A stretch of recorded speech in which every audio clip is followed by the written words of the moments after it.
familiar faces returning to the series. We are in for a cracker. My name is Dane Baird, and joining me in the commentary booth is Adam Barth. He's also going to be controlling the beautiful SDK gaming overlay and the cameras that you're seeing on your screen. Adam, with some familiar faces returning, we're in for a pretty good race tonight, I think. Yeah, this track is pretty good in these Porsche 911 GT3 Cup cars. At least it was in the Porsche Esports Super Cup race at the weekend. Brands Hatch, pretty narrow. One of the former hosts of the British Grand Prix as well. And I think we should see, as you were mentioning, some good racing around here. The cars should be able to follow each other quite nicely, and some may get quite adventurous in terms of their overtaking manoeuvres as well. Maybe into Paddock Hill Bend, maybe into Druids, or maybe slightly further around the lap in the woodlands around the circuit. So interested to see what's going to happen, and the qualifying session's going on at the moment, and we'll see who's going to be starting on pole soon. But first, we've got the points to run through as well. Absolutely. It's a very narrow circuit as Brands Hatch, as much of the UK circuits. But here are the championship standings then. Shalva Koteshvili on the top of the standings right now by a good 32 points. That's a considerable margin. Oren Sade currently in second with Madi Bakar in third. Amir Meshlam, the organizer, in fourth. Ron Cohen in fifth. We've got Ori Lahav, Dekel Nar, Alon Zeltzer, NASCAR Euro Wheeling Series two-time champion Alon Day, who will not be joining us today since he is on his travels in the NASCAR Euro Wheeling Series. So he's not going to be joining us. Haggai Farron in 10th, John Chico, Ariel DeBush, Michael Sherling, Dor Malka, Nir Mizrahi, Michael Simon, Yossi Gabai, and Saad Dekel round out the top 18. It's very close in the midfield there. You've got a lot of drivers with only a couple of points between them, from 7th down to 15th. That's a good 7-8 positions. They're all separated by about 10 points or 20 points. So with up to 40 points, I think, are on offer every race. It is very close in the midfield. And also at the top, Shalva, if he doesn't finish this race and Oren Sade wins, Oren Sade will be in first. And there are a couple of drop weeks as well. It's a 12-round season. This is only round 5. So we are nowhere near the end of the season. There's still plenty of time for drivers to catch up. And on the bottom left of the screen, briefly popped up a familiar face of Dorian Tabachnik, third place from Season 2, back in the GT4s. Hasn't done the first 4 rounds, but he has returned to the iRacing Israeli, 3-time winner from last season. We'll have to see what he can do today. 5 minutes into qualifying, more or less. They're getting 3 laps instead of the usual 2, with the short nature of Brands Hatch. They're allowing an extra lap. You can see Dorian Tabachnik in that number 26 car, as always, in the bottom right-hand corner of the screen on the graphics, moving across the screen. Reem Gross currently sitting on pole position, Adam. Whoa, that's very close, isn't it? As Dorian Tabachnik goes into second. Oh, Michael Sherling just pips him to it. In fact, all the quick lap times are coming in now. Goodness. And Shalva has set at the exact same time as, well, the timing says there's 1,000th of a second difference, but it is literally bang on, 126.230. And of course, Michael Sherling, because he set it before Shalva, he gets at the moment, the privilege of being on provisional pole. Very rarely do we see drivers setting identical lap times. That is pretty impressive stuff. It just shows how close it's going to be today.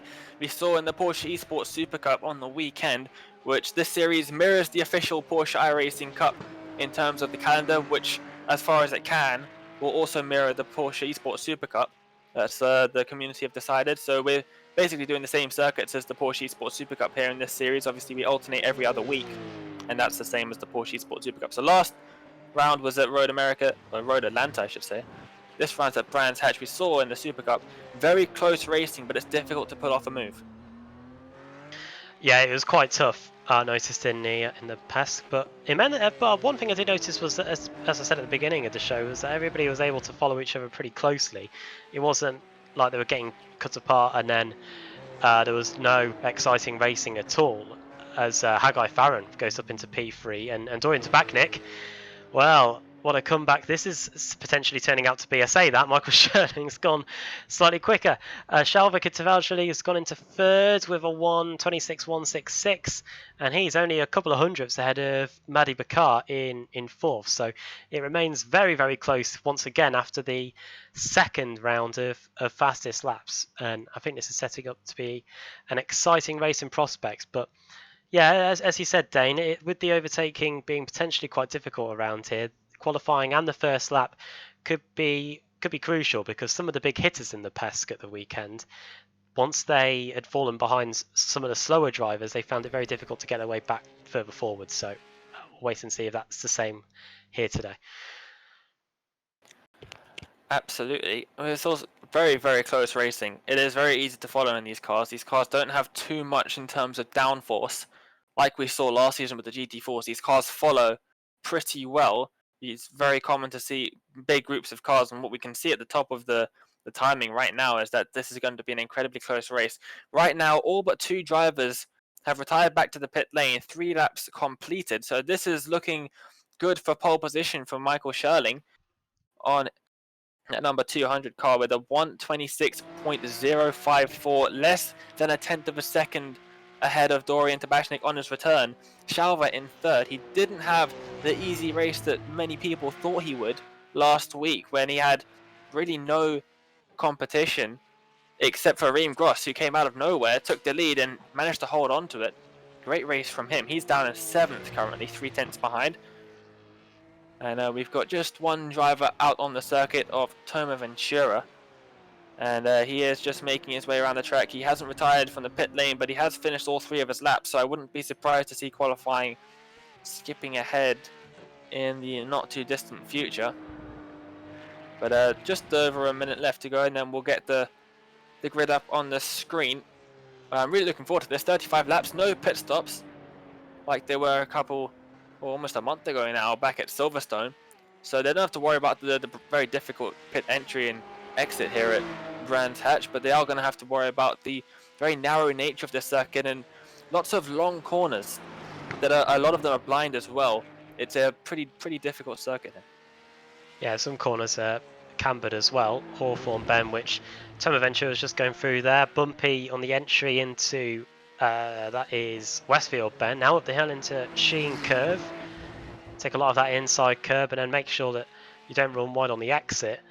And then the 90-degree left-hander here at Stirling's, and then the run into Clearways, which it seems an easy corner, but if you get it wrong, you can lose a lot of time and potentially get overtaken by the cars behind you. And speaking of getting it wrong, that's what Toma Ventura has done for the final corner. I don't think it was going to be an improvement on his personal best, but he's going to come across the line anyway.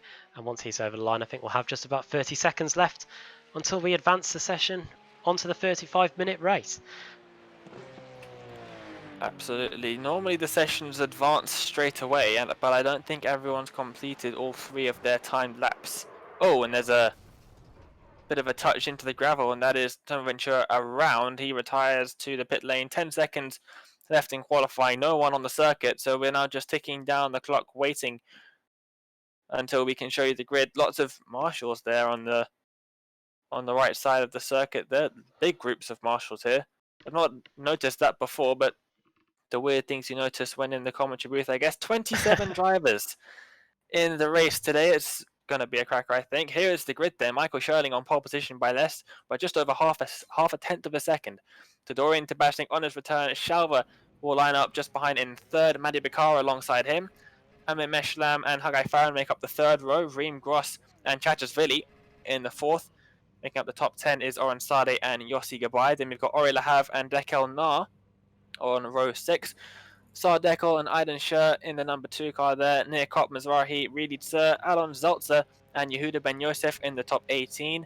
Then we've got Gil Epstein, Ron Cohen, Barak Monturiano, Leon Portman as well. Toma Ventura, who we just saw on screen, Moshi Panchevsky in 24th, and then the final 3 drivers, who I don't believe set any times. No, they didn't, so that's Dormalka, David Diag, and Eric Alster, who will make up the back of the grid. Still waiting for a couple cars to grid up. They've got a minute left.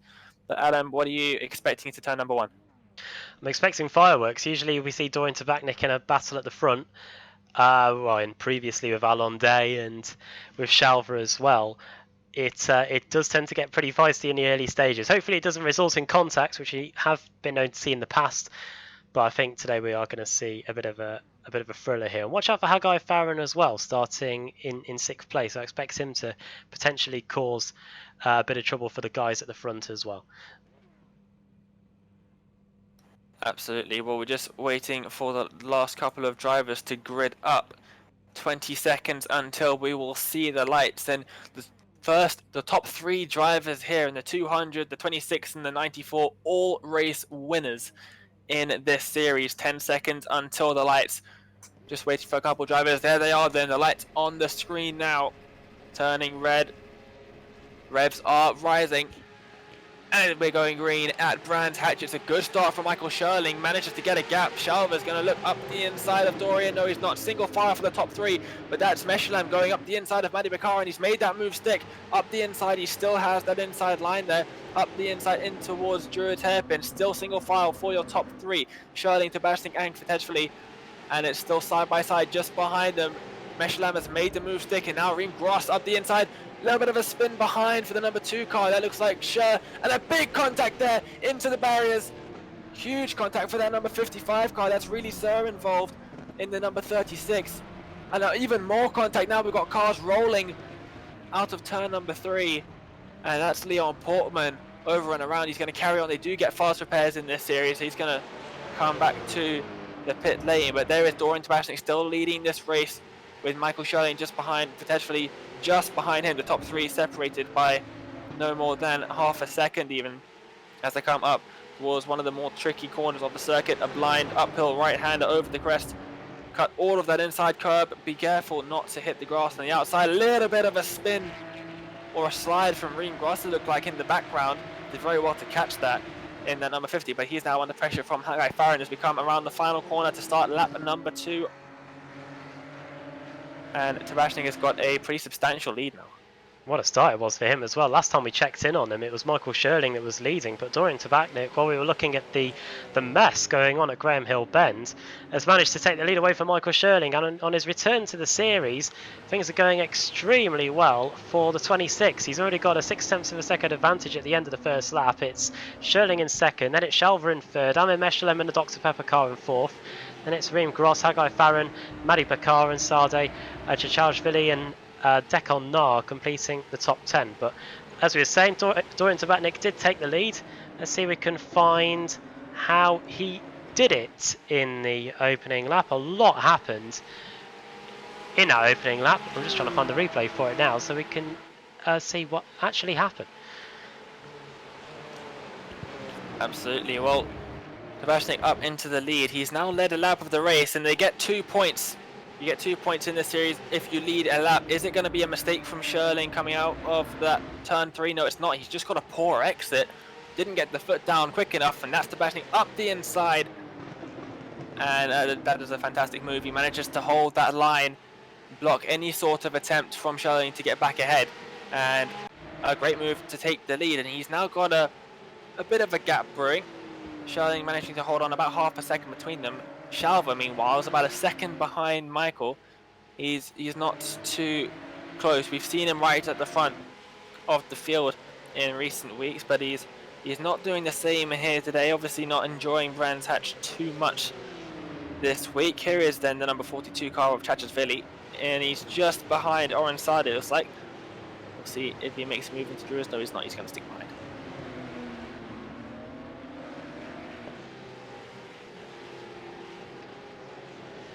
Very close between all of these guys, and in fact between most of the top 10 the gap is less than half a second between each car.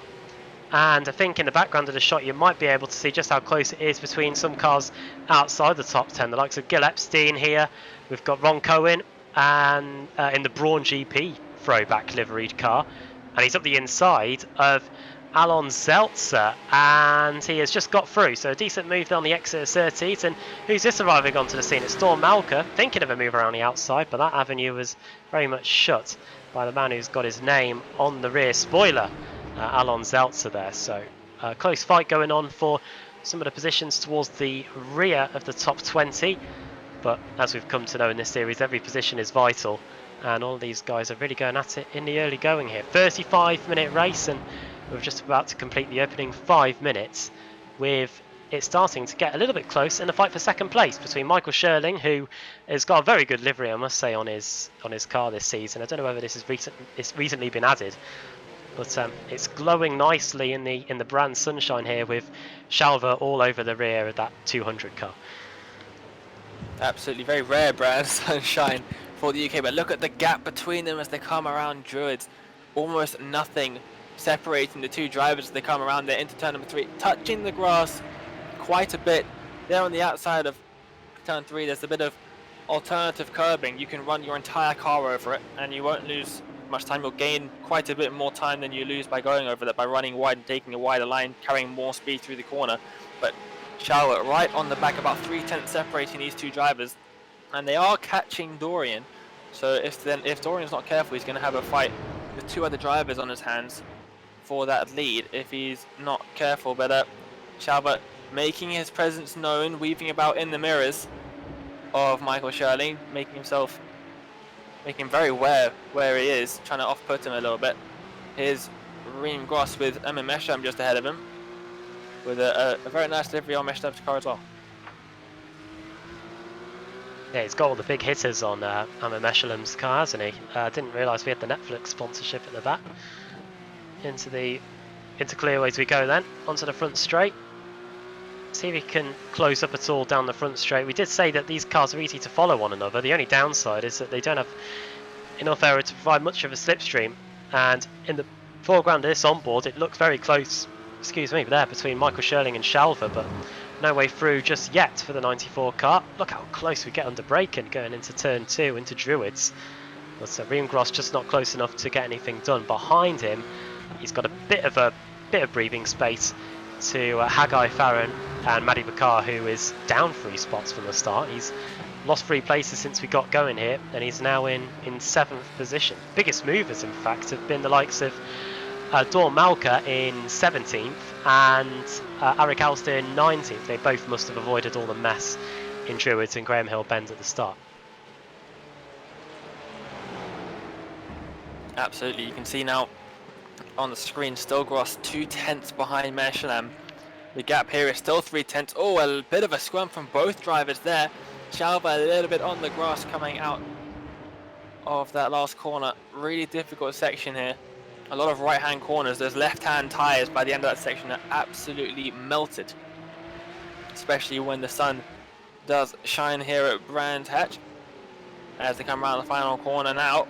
And that gap to Tabashnik finally over a second, and Shalva is very close here. I wouldn't be surprised if he tried a move. He's making himself known, weaving about in the mirrors. It's a very long braking zone here into Battle Hill Bend, almost touching as Michael gets a really bad mid-corner speed, and he's going to go down the inside. Is he? Yes, he does. Up the inside goes Shalva. It's going to become the outside for the next corner. Is he going to be able to hold it all the way around the outside? Michael does, and he has to file back into single file. Great move from Shalva up into second. Wow, that was brilliant. It looked like from that helicopter shot that they didn't touch, but even still, it looked like that Michael Schurling just had a bit of a wobble on the exit of Paddock Hill Bend, and that was enough to just lose a fraction of speed on the exit and allow Shalva to go around the outside of Druids and have the inside line and get the position. But Michael Schurling's not. Yeah, he's going to try and get back around the outside of Hawthorne here. We've seen Alex Albon try loads of outside moves and get them done, but no grip on the outside of Hawthorne here at Brands Hatch, and he has to slot back into second place. But not for the want of trying. A for effort there by Michael Schurling, and I'm sure he'll try and continue to apply the pressure, because we have seen he has got the pace to keep Shalva at bay, at least over the last few laps anyway.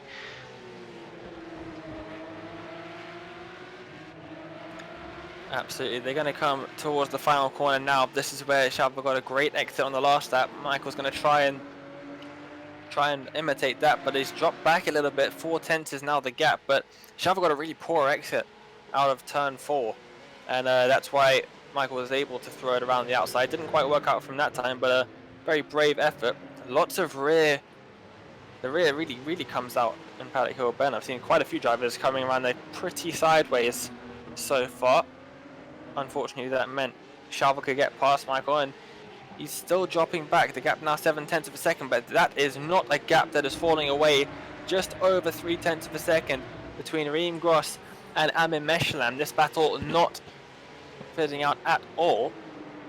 Guy Farron just behind them as well, looking to get involved if these two start battling with each other too much. It looks like Gross is in a very similar position to how Michael Schurling was just a few moments ago. 7/100 of a second, but he just files back in line. Here is Yossi Gabai in his green car, with Dekel now just ahead of him, and a little battle for 11th going on between Dekel and Sard Dekel and Chachishvili just behind.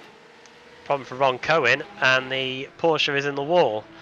That's really severely dented the front end as well, so issues for him. I wonder if he lost it on the exit potentially, or he may have got a bit of help. Anyway, let's have a look and see what occurred here as he gets passed by some of the other cars. Here he is fighting away then with Gil Epstein going into, this is Surtees Bend at the bottom of the hill. Oh, okay. Oh, he just loses it mid-corner. Maybe under braking. It's a very tricky braking zone. It is braking whilst turning the entire way around, and the back end just steps out on it.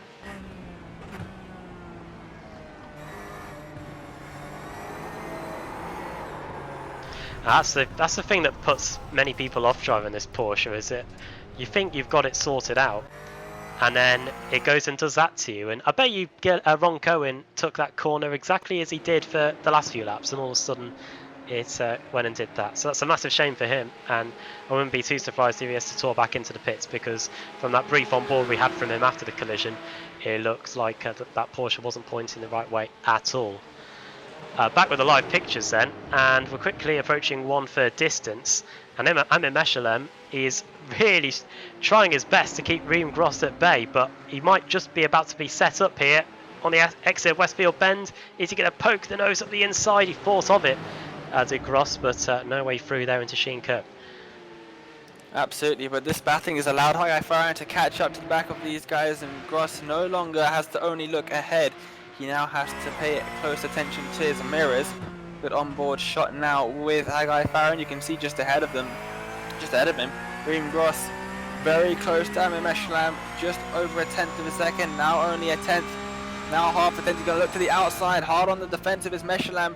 Is Reem Gross going to go for the cutback? He is so close to making contact. Haggai Farron maybe a bit distracted by that, runs a little bit deep, and Meshalem with a great defense. Gross had nowhere to go, and he had to file back into single file, but now almost half a car length separating the two drivers. Haggai Farron once again a little bit deep into these corners, trying to maybe take advantage of any possible mistakes up ahead, but really close racing between these two drivers in the battle for fourth.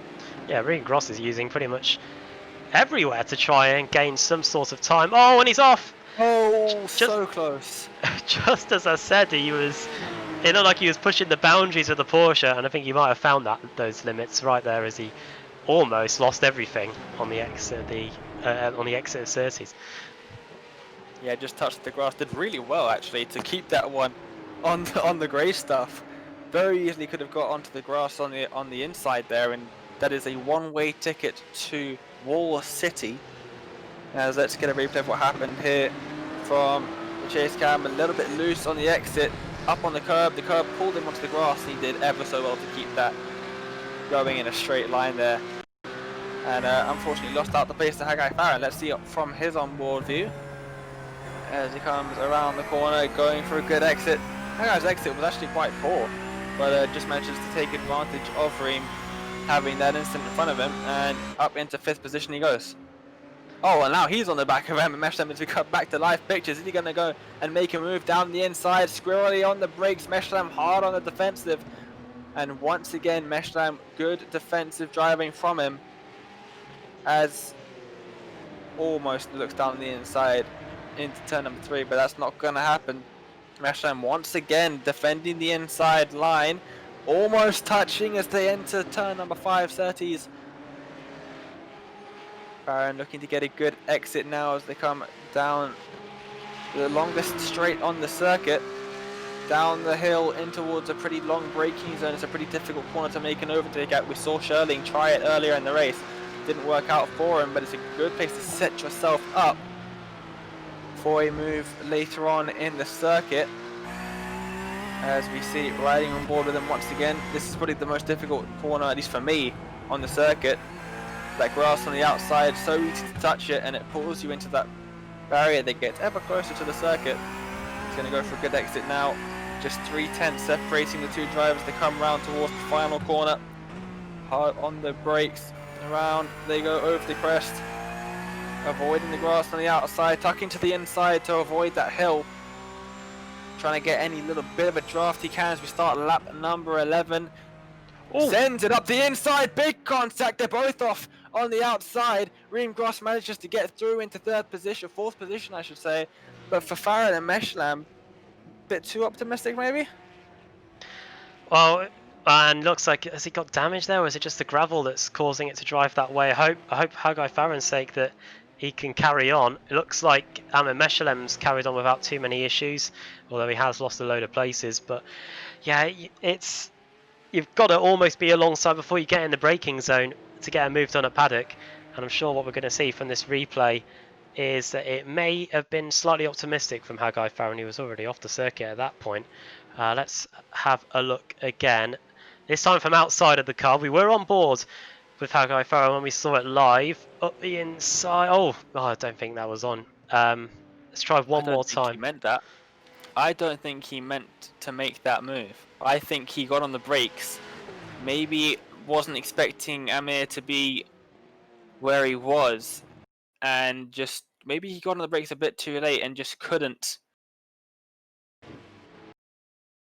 slow it down in time, tried to go up the inside to avoid him, because I don't think he's making that corner Regardless, at all. yeah. Regardless of whether there's a car in front of him, he's not making that corner. I think he was just trying to avoid Amir. And unfortunately, they made contact. Amir's car looked absolutely spotless after the incident there. Let's see from the onboard of Reem Gross in the number 50 car, currently sitting in 6th. He's going to see the two drivers in front of him make contact.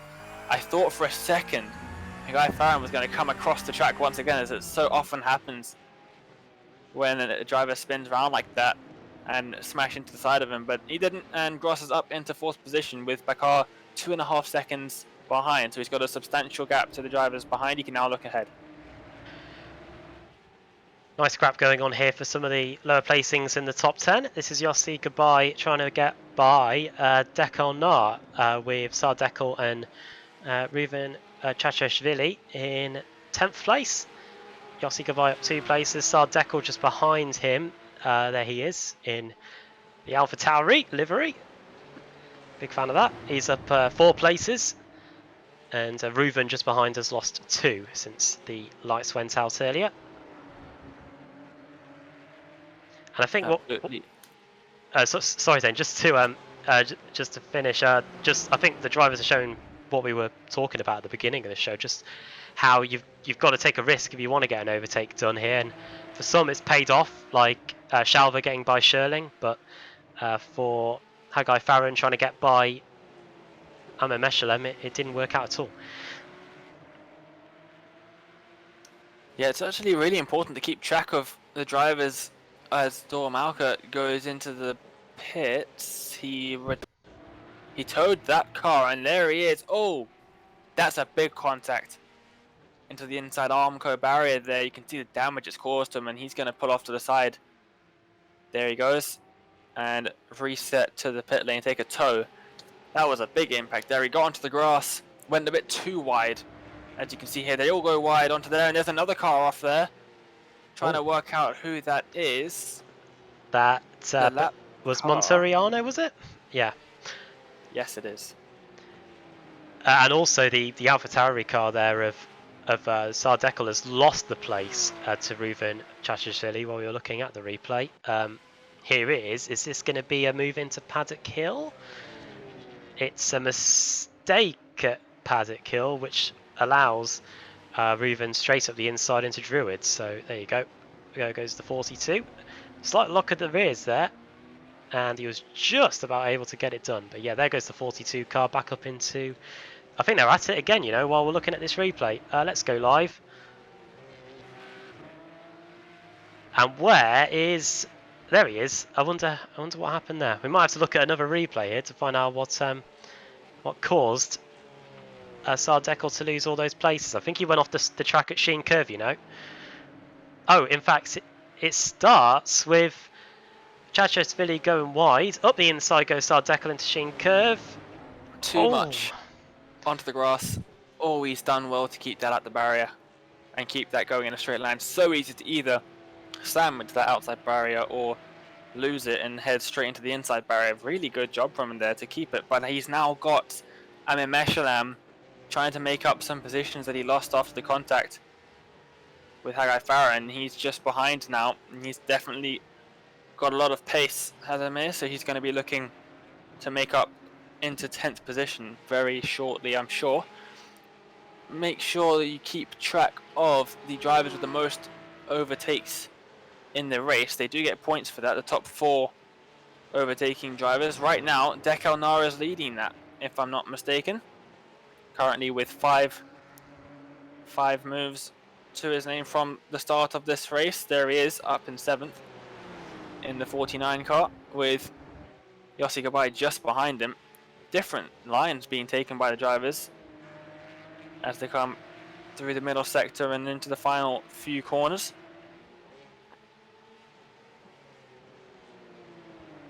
And this has been a good onward fight from Yossi Gabai as well. But yeah, Dakar will be hoping to make sure that he can keep one of those 5 places that he's gained since the start of the race. We're approaching the final 15 minutes now here at Brands Hatch.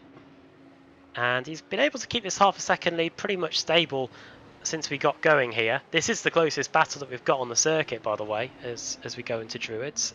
After that, we've got a couple of attempts in it between Nia Mizrahi and Haggai Farron, just 0.6 of a second between them in the fight for 12th and 13th.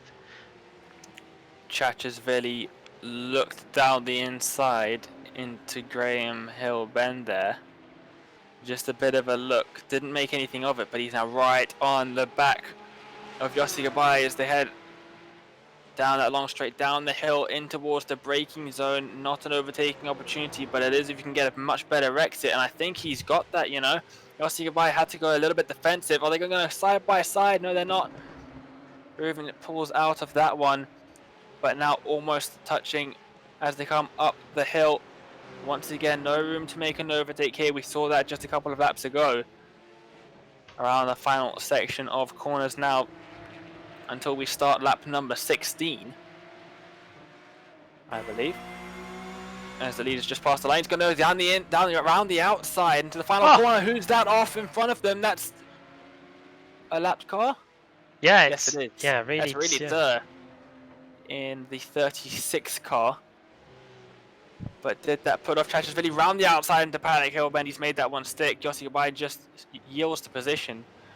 Side by side, they must have been throughout that entire front straight.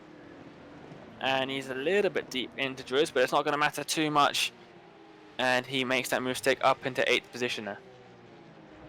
And Haggai Farron has managed to get by near Cops, so he is into 13th place now. While we were looking at that spin for Really Sieur, here's what happened. They weren't phased by that at all. And now here comes Ruven powering by on the outside.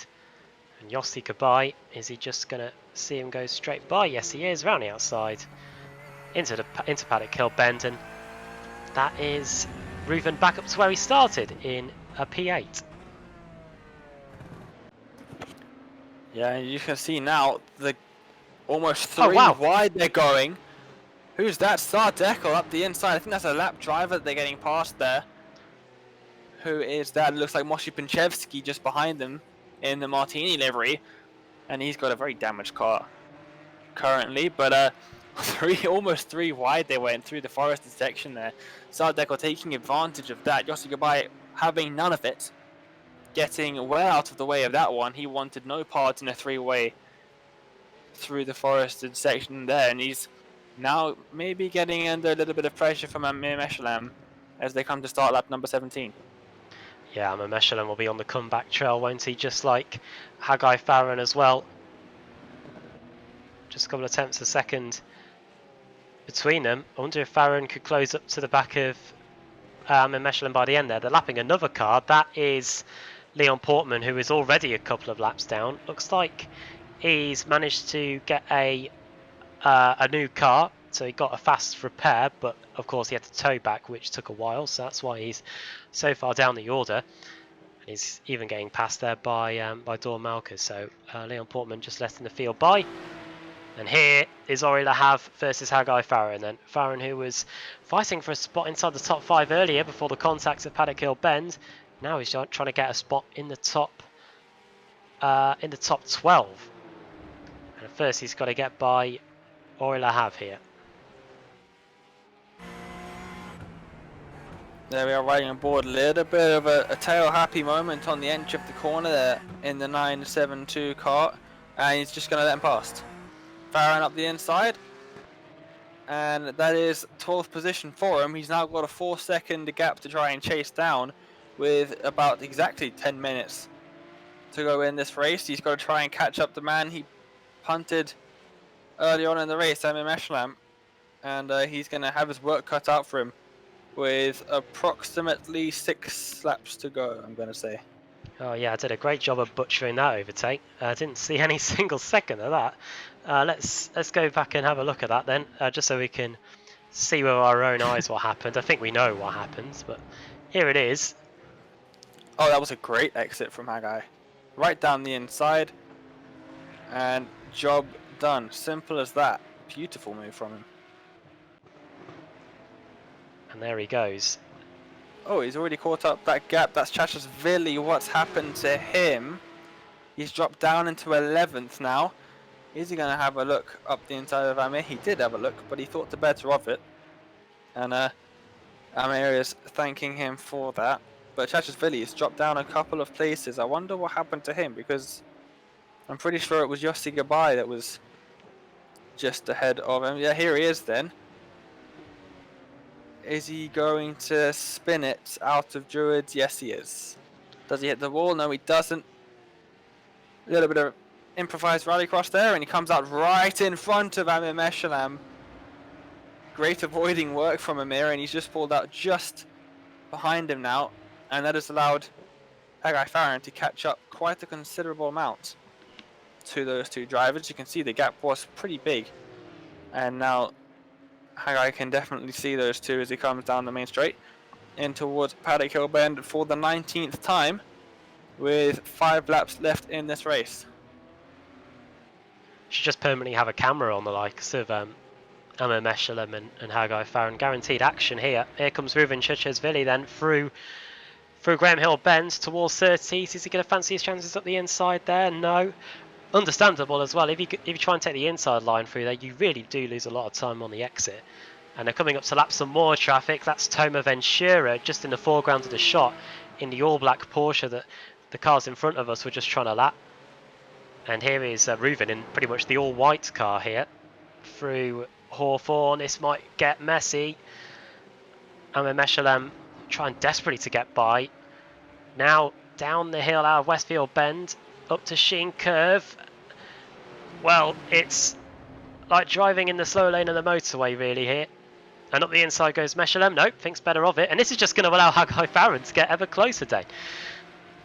Absolutely, this must be so frustrating for Amir. Finally, Tony Ventura gets out of the way, but it is definitely too late. Haggai is right up with these two drivers here. Chachasvili wasn't able to capitalize on that. I'm a bit disappointed there on that front, but Haggai much closer now than he was before, and he might have just been gifted some time by Tony Ventura there as they come up towards Druids. About a car length separating Meshalam and Chachasvili, with 1.5 seconds separating Farron with 4 laps to go. I said that the gap was down to 1.2 between Chachasvili and Farron, but then I think Haggai had difficulty lapping Toma Ventura on the exit clearways, and that's allowed the gap to go back up again. But yeah, Farron's still continuing to eat into it. It's down to 1.4 just within the first half a lap. And meanwhile, yeah, Ruven Chachasvili running just to the white line there. Told that there's good grip out there. And now on the exit of Hawthorne, back down to 4 tenths between these two. It's very close as well between Sardekel and Yossi Gabai. Just 3 tenths of a second between those two. There you go.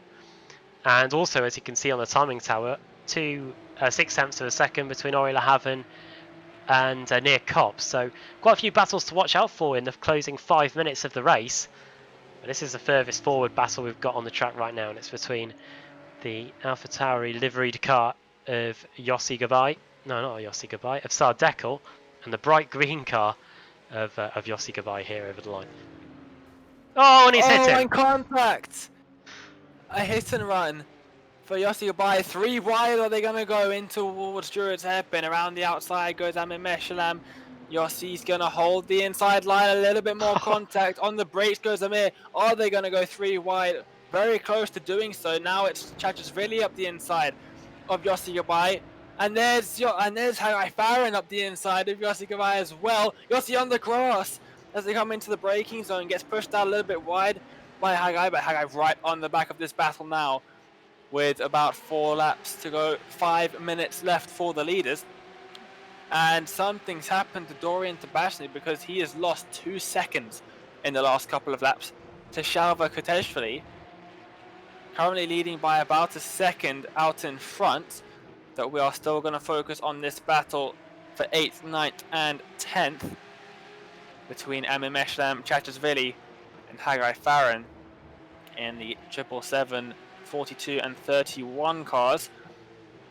Beautiful shot from the chopper as we come around to start what will be lap number 22 when they get to the line around the final corner. Oh, and it's a poor exit for Chachasvili, and Farron's going to move up the inside, coming down the main pit straight in towards Paddock Hill. Benny's going to have to go around the inside. We saw what happened last time. Hagai had to go down the inside, and he's made that one stick up into 9th position, and now he is directly behind Amin Meshalam.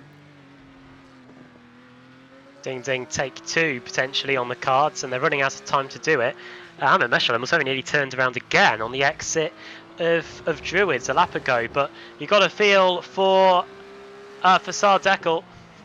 He'd had a good race up until that point, but the 12 has got going, and he's now back down in 14th place. He started 13th, was up in as high as 7th, I think, and then the contact was made, and Yossi Gabai has lost a few bases as a result of that. Look at Reuven though, he's looking at the inside of Hagai Farron. Is he into Hawthorne? Space is given, but they're going to lose a lot of time if they start going side by side. You can see the gap just extending visibly there while we're currently riding with Amir Meshalem, and Farron using a lot of the runoff area there too on the exit of Westfield.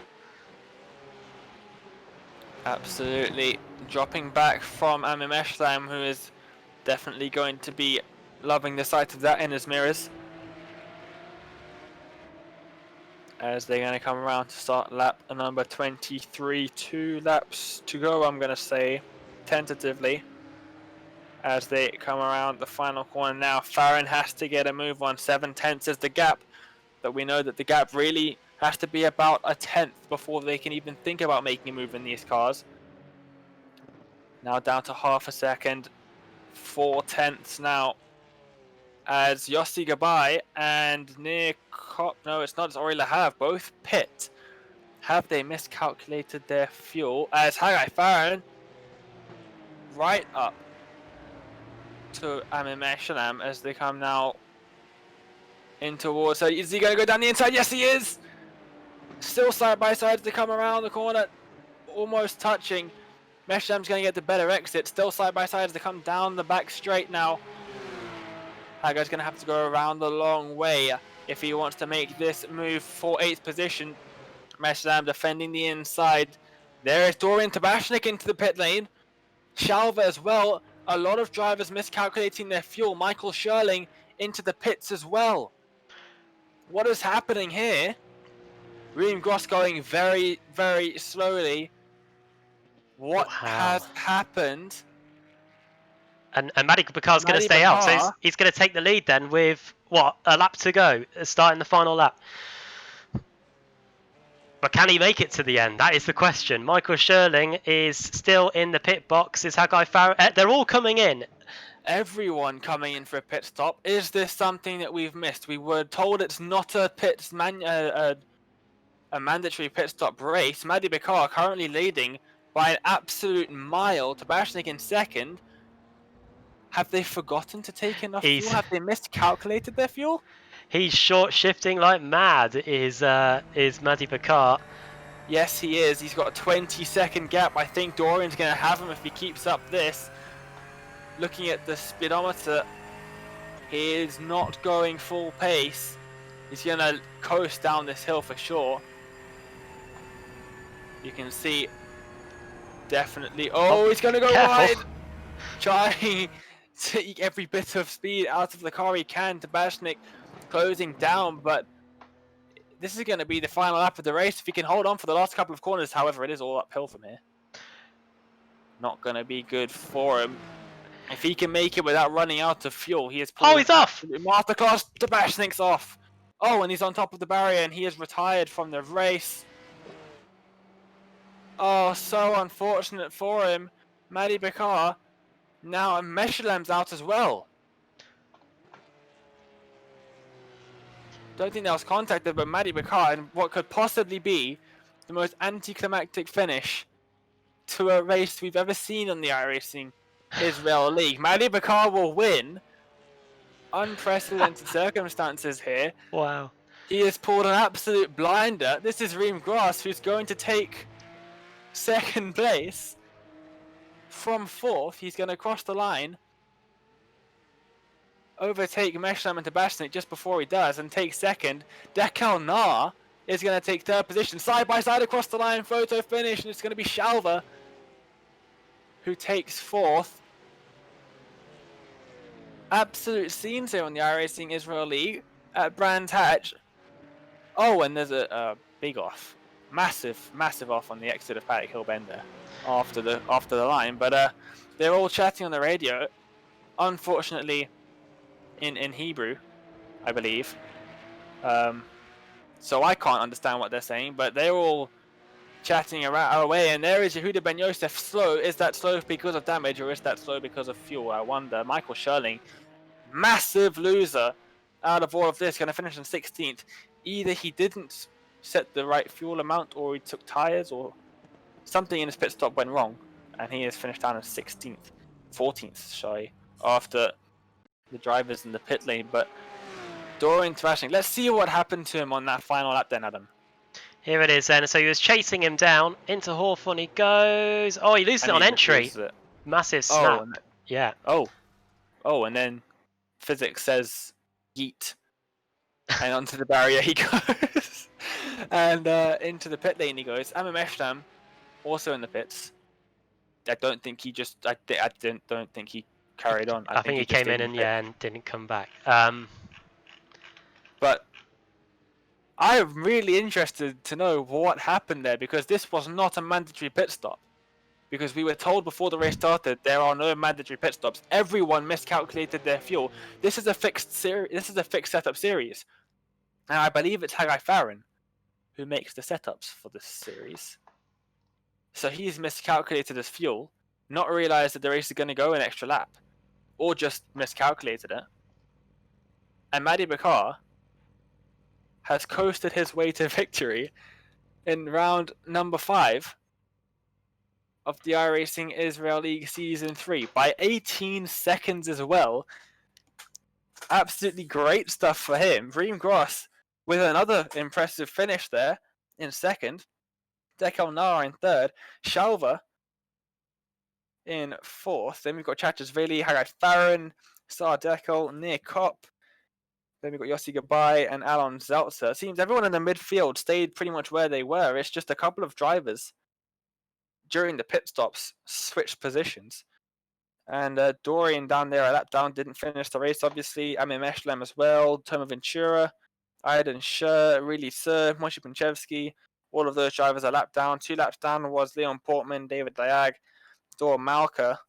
And then Ron Cohen, Monturiano, and Eric Alster did not finish the race. But massive scenes there. I am really interested to speak to some of these drivers and see what just happened in that race. So far, no one in the interview waiting area, but we always get a lot of drivers for an interview, so we'll just have to be patient in that regard. But Adam, what a race! Oh, I wonder if it was just pure cunning thinking or a great intellect by Madi Bakar. He must have, I don't know, he might have seen the fuel before the start of the race and thought, that's not going to make it to the end. I'm going to play it safe here, because I think he was literally the only person in the field that risked that final lap without running out of fuel. I'm just trying to find a reference point so we could go on board with him for that final lap. Let's go from here. So right now... Yeah. I'm just looking at the SDK live timing. Pit count. Only drivers who didn't pit were Maddie Bakar, Sardekel, Alon Zeltzer, Yehuda Ben Yosef, who we saw going slowly at the end, so that explains that. Toma Ventura didn't pit, and then a bunch of the guys that were a lap down, but obviously they didn't need to pit because they didn't use enough fuel to warrant pitting. It's only the drivers on the lead lap that actually pitted. And you can see he's really using those high gears there to try and save as much fuel as he can. He coasts down the hill after this corner, coasting into all of the corners. It almost cost him the win into the next corner that we're going to see, because he comes down the hill now coasting and doesn't brake. You don't want to brake when you're trying to save fuel. You want to keep as much speed as possible, so you don't have to use the fuel. And he doesn't brake here and realizes at last second. He's like, oh no, gets a little bit wide there, manages to hold on to it. Dorian Sebastian didn't. I wonder if Dorian would have caught him though, because he was going very slowly near the end here. I think he would have held on, to be honest.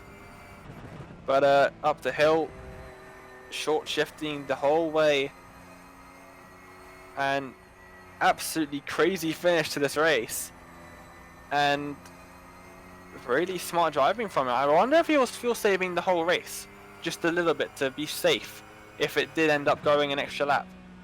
And I think once he gets come around the final corner and he just falls it. Yeah, he's like, yeah, I've done there it now. I've done it. Flash of the old headlights. Across the line he goes, and he is going to feel very happy with himself after that one, I am sure. Still only a couple of drivers. We don't have Maddie Bakar in the interview waiting area just yet. We're going to wait just a couple minutes longer. Yeah, we do have Nearcott, who finished in 8th place in the end. So he was one of the big beneficiaries. I think he came in the lap before it all kicked off big time. And yes, himself and Yossi Yubai did, I think. And well, Nearcott, he gained 7 places as a result of his fuel stop. He was in the pit box for 3 seconds less than Yossi Gobai, and he paid off big time there. Michael Scherling, one of the big losers, unfortunately, from all of that. He finished all the way down in 14th place in the end. Yossi Goodbye also waiting to talk to us in the interview room as well. Shalvu finished in 4th, Ringcross as well. So I think we've got a big list to choose from. And I think we should start off then in that case with Reem then, while we wait to see if our winner gets in Dane, because Ringcross is the highest finisher we've got in the interview room, and he finished in 2nd place in the end. Absolutely. We're going to get him in. As we just get him into the commentary box then. Reem, welcome to the commentary box. 2nd position there, maybe a bit unexpected with all that craziness at the end. Talk us through that. Yes, really unexpected. It was really confusing what to do. I didn't know if the fuel will be enough for finish, but I saw the leaders pitting, so I decided to pit in. And Maddie take the advantage and take the lead. Absolutely. Managed to leapfrog a couple of the guys at the front as well. Shalva, you managed to leapfrog as well. So when did you realize that you had to pit?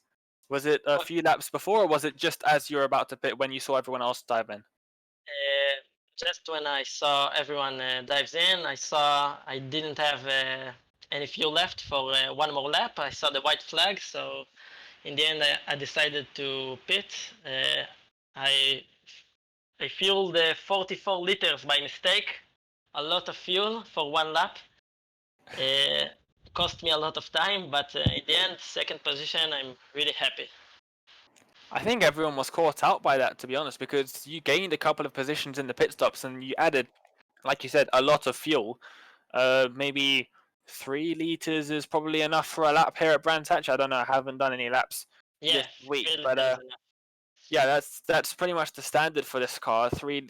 Around 3 to 4 liters, and this is a pretty short circuit. But it seems like everyone overfueled the car a lot because everyone wasn't expecting to have to pit in this race, and then it caught everyone by surprise.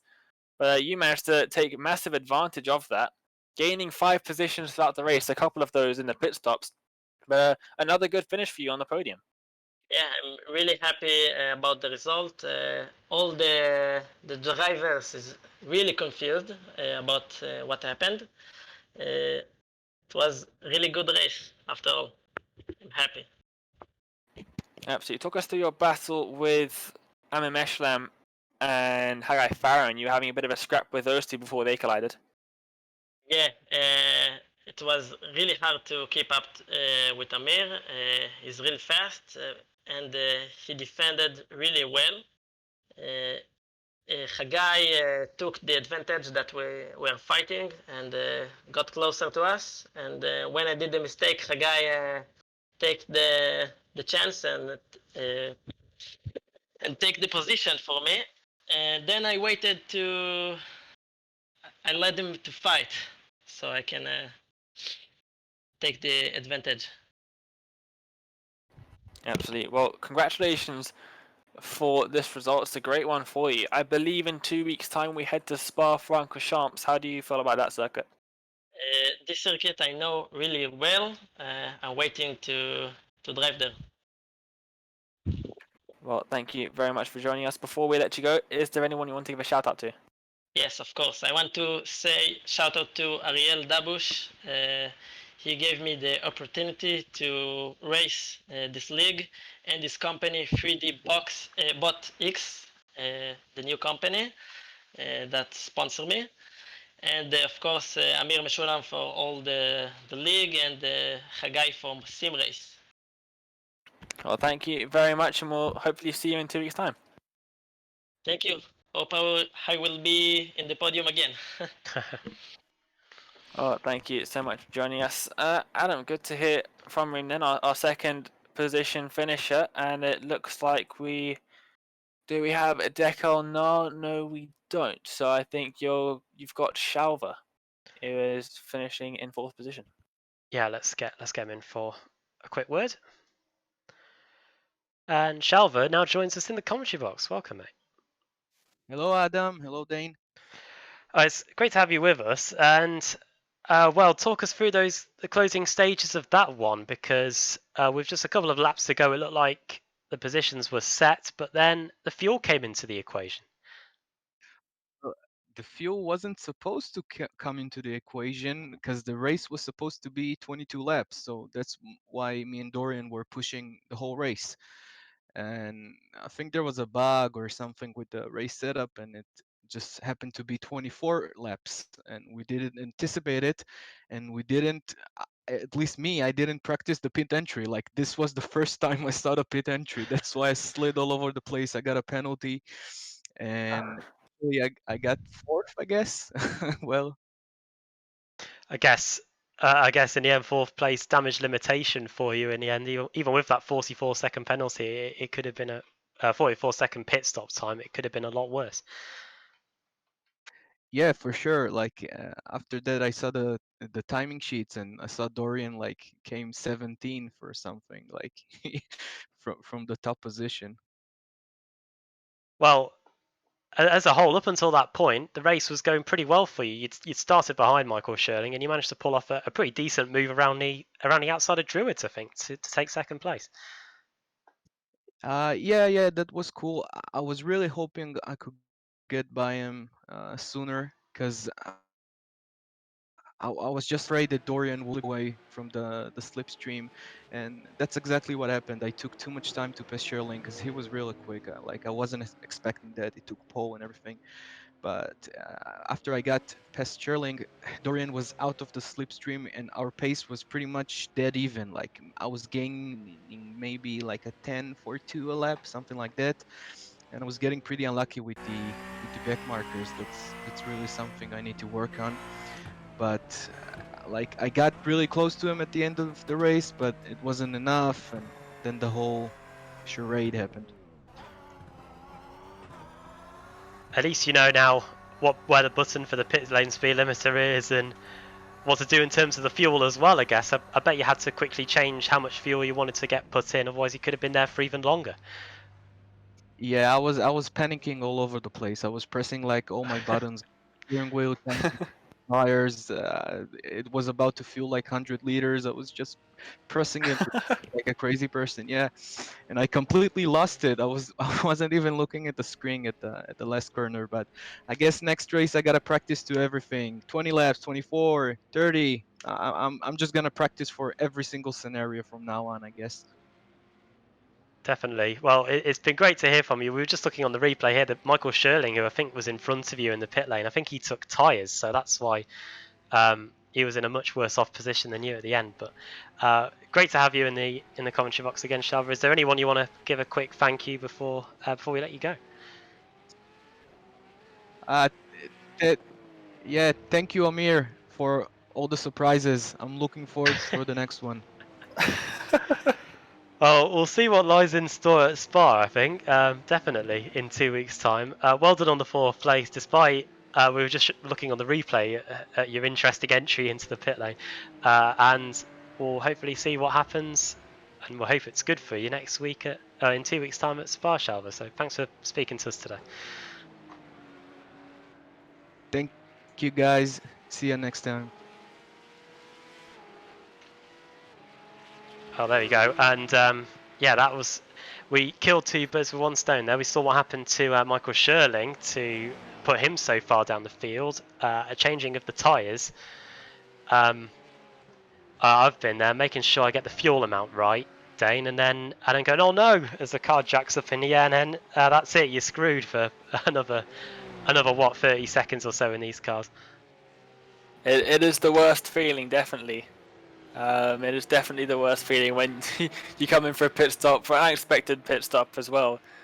Just give me a splash and dash, and then they lift you up onto those jacks, and you're like, oh no, they're putting tires on. Oh dear.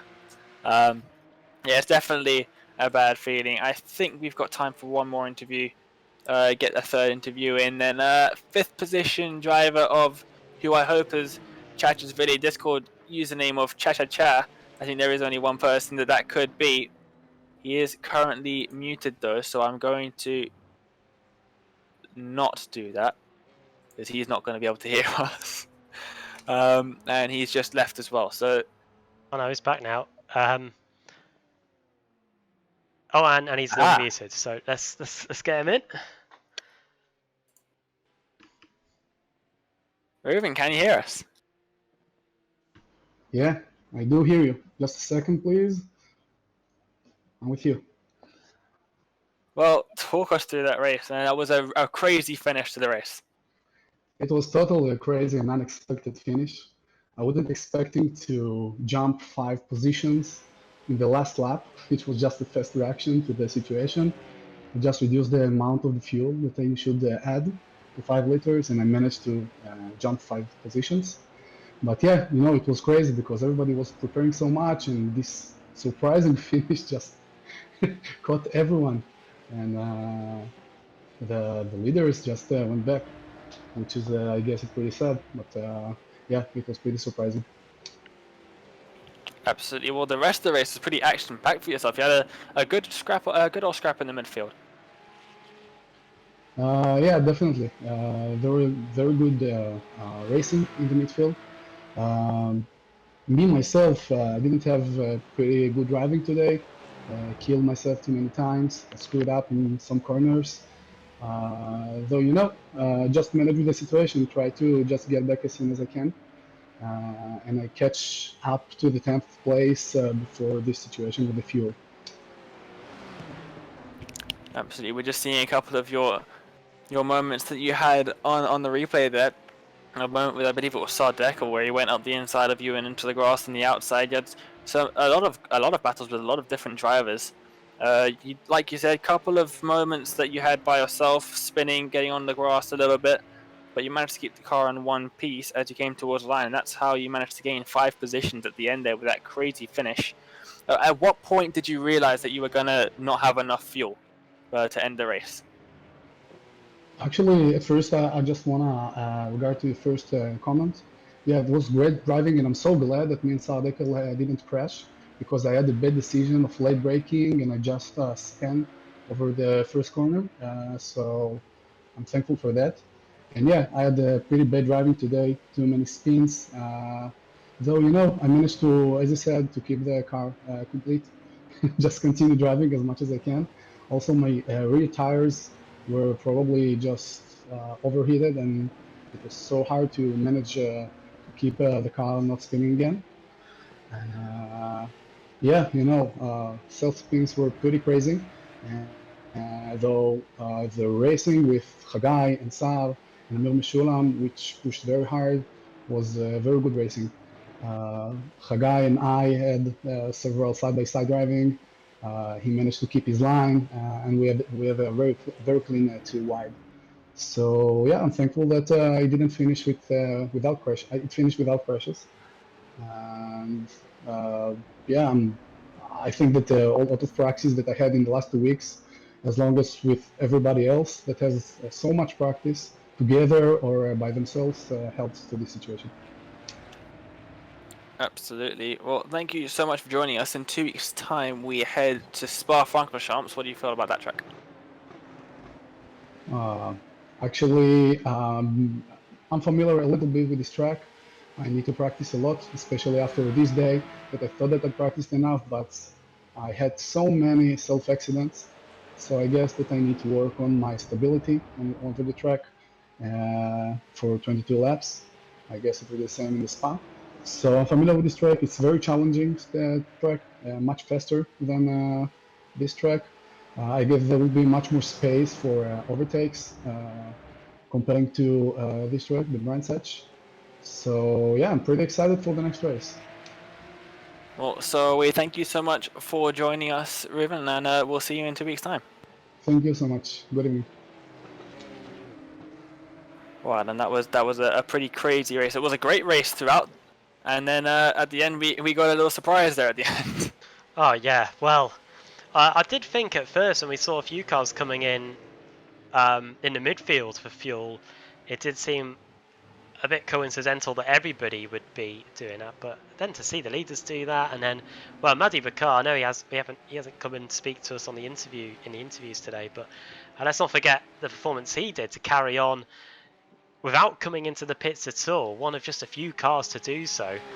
What a job by him, and wow, we are certainly getting some unexpected winners this season in the iRacing Israel League, and I wonder if that will continue when we head to one of the most challenging tracks of the season so far in 2 weeks' time at Spa. Absolutely, it's going to be very tricky, especially the run through Rouge and Radion. These cars have very little downforce, so over the crest at Radion is very difficult indeed. Lots more space for side-by-side action for overtakes, so it should be maybe even more exciting than what we've seen today. I'm really looking forward to that one. But that is it then from us at Apex Racing TV. Thanks everybody for watching. We'll be back in 2 weeks' time for the iRacing Israel League round number 6 before we'll reveal a week later the calendar for the final 6 rounds. We still don't know because it's following the official series, and obviously the official series ends in 3 weeks' time. Then we'll get to know what the calendar is, and we'll get to look forward to even more racing. I've been named Bear, joined by Alan Barth. Everyone on Apex Racing TV. We want to thank you for watching. See you in 2 weeks' time. Wish you a good night and happy racing.